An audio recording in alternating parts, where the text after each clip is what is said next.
Hallo und willkommen, ich bin Meister Lenz and this is Manon, an American exchange student in Germany, and you're watching Get Germanized, being an exchange student in Germany and what you need to know. All on board, what should I do?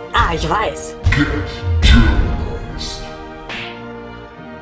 Hey guys, if you want to be notified as soon as a new Get Germanized video gets uploaded, make sure to hit the little bell next to the subscribe button. Thank you very much, and now have fun with this video. So, Manon is an exchange student here in Germany. What are you studying and where? If you want to tell, if not, that's fine. Where, you leave out the where if you don't want people to know, but... No, that's okay. Tübingen is a big place. I am studying in Tübingen, which is in Baden-Württemberg in the south of Germany. And I'm studying German and comparative literature, so I'm taking German foreign language classes and some English literature classes. Okay, cool. And you said, well, obviously life in Germany, studying in Germany is a bit different than it is in the US. For example, we talked about dining halls, how they are different. I was like, what? How can dining halls be that different? But you said, what did you say? They're much cheaper. They're run by a nonprofit organization, so they're not as expensive. And the food is a lot simpler. You don't have quite as many options. It's very, very German food, like Käsespätzle and stuff. Very, very practical. But Käsespätzle is only very traditional for certain parts of Germany, right? Yeah. Here in the north, you won't really have that. Unless you go to the Hofbräuhaus. Have you been to the Hofbräuhaus, by the way? No. No? Oh. Or if I did, I just didn't know I was there. Well, you would have known. Well, I guess not in southern Germany. But I guess in Tübingen, people don't usually wear lederhosen or stuff like that, right? Or dirndls. They do during Oktoberfest. Well, everyone does in Germany. Even here in the north, in Bremen, we wear dirndls and lederhosen to Oktoberfest. If we go to the Oktoberfest tent, that is. Anyways, that was dining halls. But what about the class structure? You said class structure is very different as well. Not only the food places. Yes, so most of my classes are only once a week, which is very different from the US. They're a little bit longer, and there isn't homework on a daily basis. We have a lot of readings, a whole lot of readings, but you don't hand anything in until the very end of the semester. And then you have a really big paper or exam, and that's your whole grade. Quite a bit different, I'd say. Yeah. In the US, you might have homework for every single class, and then one smaller exam or paper at the very end. What do you think is better? What system? I think the German system is easier for me because you don't have to think of as many deadlines all the time. On the other hand, if you mess up that one big paper or exam, then you're really in a bad situation. Yeah, true. So I think the American system gives you a little bit of margin for error. You can fail one thing and still get a good grade at the end. But it also keeps you on edge throughout the whole semester, right? It doesn't it doesn't really let you slack off as much as German students sometimes tend to do. I'm looking at you there. So, well, I've been there myself, so. Some people don't do the readings throughout the semester because they don't have anything due. And then the last, right at the last couple of weeks, they realize they have to go back and read everything because they can't write their term paper because they didn't read any of the books. Yep. Next up, Ivy League universities versus German universities. So I heard that they are quite different, but how so? Well, Tübingen is considered an elite German university, but by looking at it, you wouldn't necessarily know that. A lot of the buildings are definitely built more for functionality and maybe durability than for beauty. A few of the buildings are quite beautiful, but not all of them. A lot of them are very cementy. Whereas Bielefeld University, for example, if you've ever been there, it looks like an old rundown hospital. Sorry, but it kind of does. Aber Bielefeld existiert nicht. Oh, Bielefeld existiert nicht. It doesn't exist. I've lived there for 3 years. That joke, guys, that joke. It has to stop. An American elite university usually would have a lot of money to be very, very beautiful with all these big gardens and brick old buildings and stuff. Yeah. The fanciness isn't quite there, even though it's an elite university. You would just know it from reading about the professors and the programs. A lot of the exchange students actually have no idea that it's an elite university. Yeah, I mean, I wouldn't even know what university in Germany is necessarily supposed to be an elite university, you know? I mean, if you hear Ivy League, you kind of know what schools are Ivy League, right? Or what universities. Also, they pay lots and lots of fees for those Ivy League universities, while in Germany it's quite cheap, actually, right? Brings us to the next topic, fees. In Germany compared to the US study fees. They're much lower in Germany. In the US, you might pay $20,000, $30,000, $50,000, $60,000 a year to go to any university. And even the public universities could be $30,000 a year. But in Germany, you have a small fee of maybe 200 euros for the whole semester or the whole year. And semester mostly, I think. Yeah, and then the food is much cheaper, the administrative fees are quite cheap, housing is very cheap. So it's definitely a lot less expensive to study in Germany. Okay, those were the university fees, but what about like living costs in Germany compared to the US for students? The living costs are definitely, I think, lower in Germany. Groceries are a little bit less expensive. The vegetables and everything is definitely much cheaper. And student housing is pretty cheap too. A lot of student dorms might be 250 euros a month, which in America would be outrageously inexpensive. And they're really nice, right? Yes, Yeah. my room is huge. I have my own bedroom. I have a huge closet. I would never get that for $260 a month in America. You have a walk-in closet. I do. I have a walk-in closet. I'm the only one who does. I don't know why. Take that in for a second, guys. It's all to myself. Yeah. Okay, so you got a big ass room, right?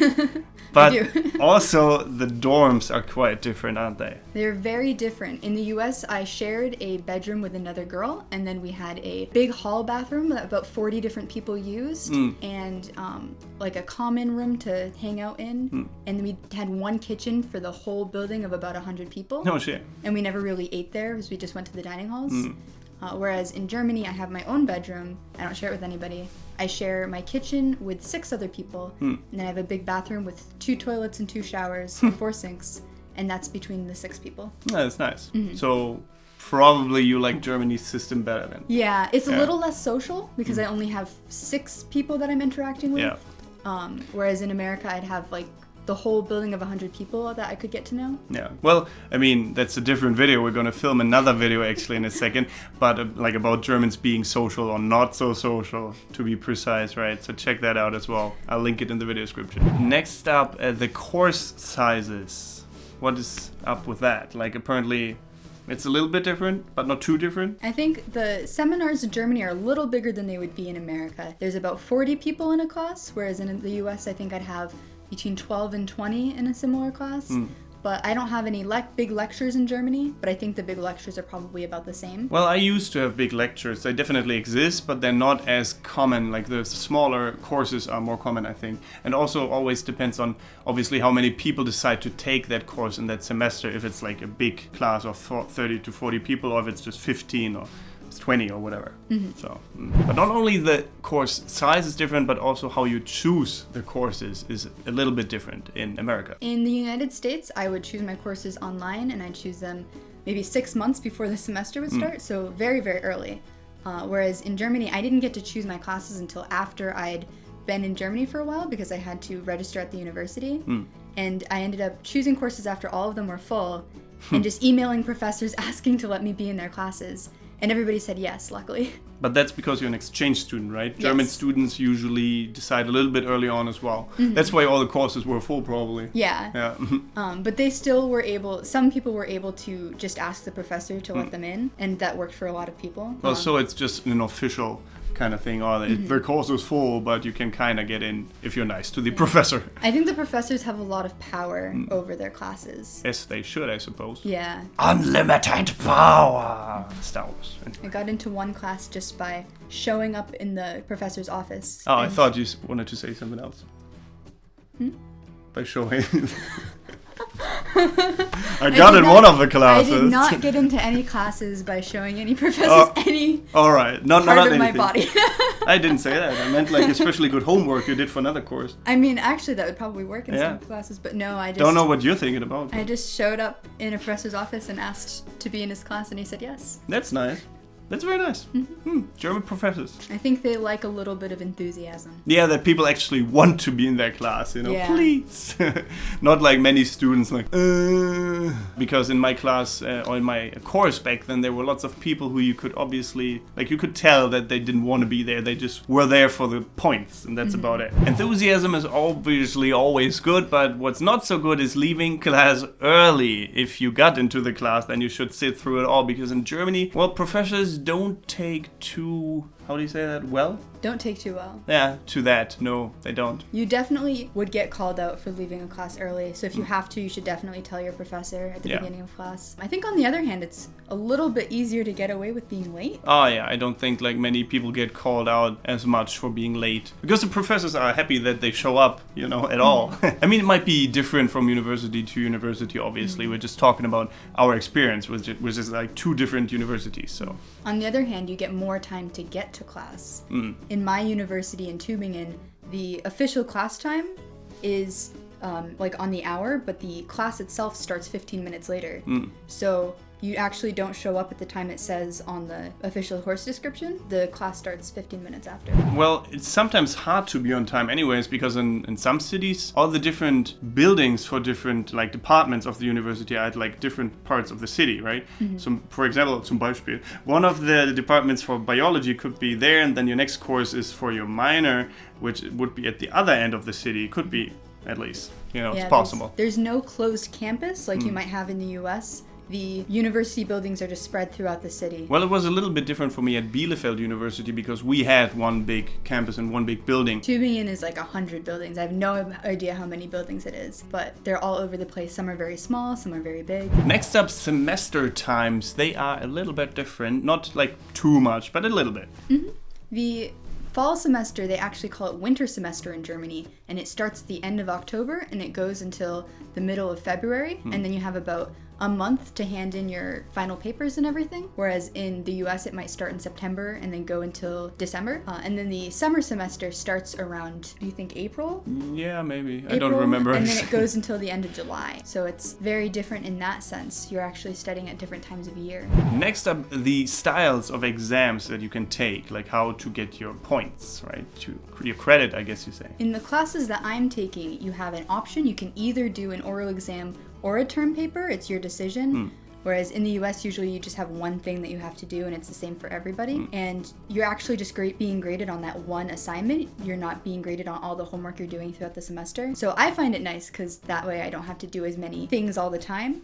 Other people find that it's more stress because you have to put so much work into that one thing. And if your grade for that isn't good, then your grade for the whole year isn't good, or the whole semester. Well, for example, I was able to do a little movie project instead of writing an essay for one of my courses back in university. All different kinds of approaches, which I like personally because I don't like essays. I think they're boring.